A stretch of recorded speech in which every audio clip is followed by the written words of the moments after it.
Assalamualaikum warahmatullahi wabarakatuh. Di sini saya akan menjelaskan tentang obligasi. Apa itu obligasi? Obligasi adalah surat hutang yang diterbitkan oleh entitas pemerintah atau perusahaan dengan jangka waktu tertentu. Artinya, obligasi sendiri sering disebut sebagai surat pengakuan utang atau utang saja.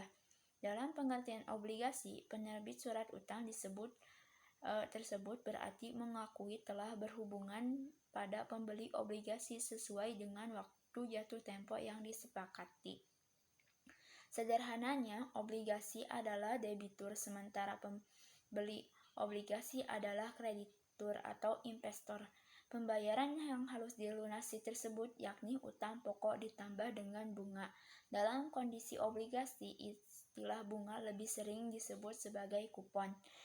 Obligasi sendiri merupakan instrumen investasi yang bisa dimiliki investor di pasar modal selain efek saham yang diperdagangkan. Dikutip dari laman OJK, berbeda dengan saham yang memberikan hak kepemilikan kepada pemegangnya, obligasi sebenarnya merupakan pinjaman investor berikan kepada suatu perusahaan atau pemerintah. Obligasi adalah surat utang jangka panjang yang diterbitkan oleh perusahaan atau pemerintah dengan nilai nominal dan jangka waktu tempo tertentu. Meskipun ada tanggal jatuh tempo, bukan berarti obligasi tersebut dipegang hingga jatuh tempo, karena sebenarnya dapat diperjualbelikan pada pasar sekunder. Adapun jenis-jenis obligasi ya berdasarkan sisi penerbit, yaitu 1. Obligasi koperasi. Obligasi koperasi merupakan surat utang yang diterbitkan oleh perusahaan milik negara atau BUMN atau perusahaan swasta.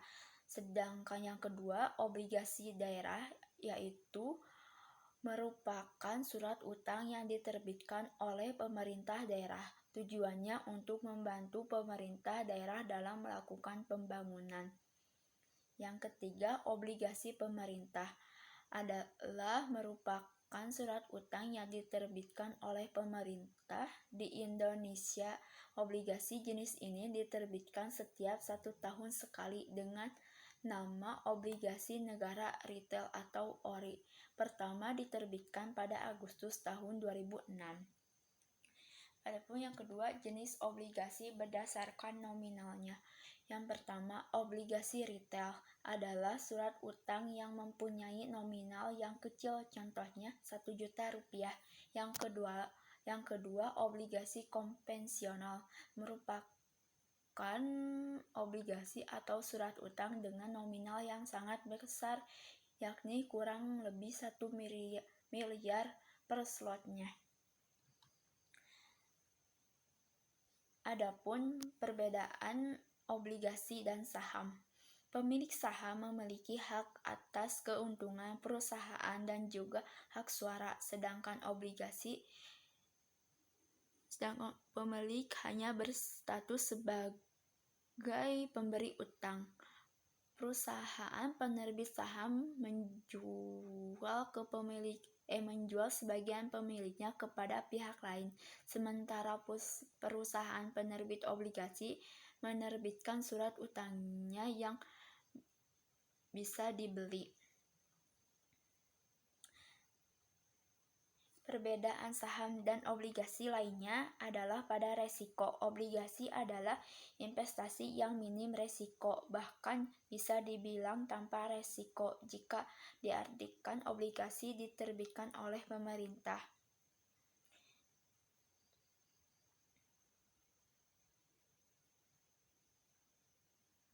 Secara umum, saham dan obligasi memiliki tujuan yang hampir sama, yaitu sebagai sarana mendapatkan modal atau dana untuk kepentingan perusahaan. Adapun resiko obligasi, yang pertama, likuiditas terhadap obligasi swasta atau pemerintah. Meskipun surat utang pemerintah lebih aman, bukan gak mungkin obligasinya kurang liquid atau susah untuk dijual kembali di pasar sekunder karena jarang ada investor yang mau. Yang kedua, resiko maturitas yang lebih sering terjadi pada obligasi korporasi terkait masa jatuh tempo obligasi. Semakin lama jatuh tempo obligasi, semakin tinggi resiko tersebut.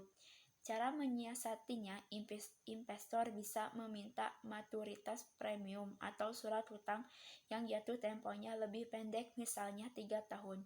Yang ketiga, resiko default yang hanya terjadi pada obligasi korporasi. Berbeda dari